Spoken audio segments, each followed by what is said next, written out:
Birileri vaktinde bu başörtülü diye Serokvezîr Ahmet Davutoğlu li İzmirê bi nûnerên saziyên civakî yên sivîl re civiya.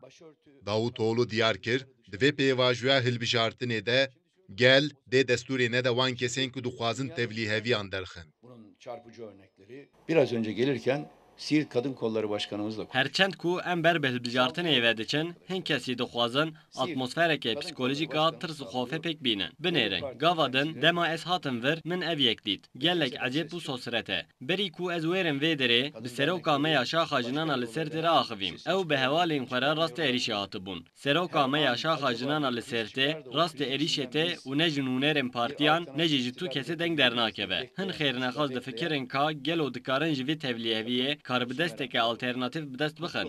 Niha ew kes li benda keys û derfeta xwe ne. Ew kes li benda tevlîheviyanin. Ew ê gelekî li bendê bisekinin. Vî gelî ronahî xweşê dîtiye. Êdî destûrê nade wan tevlîheviyan.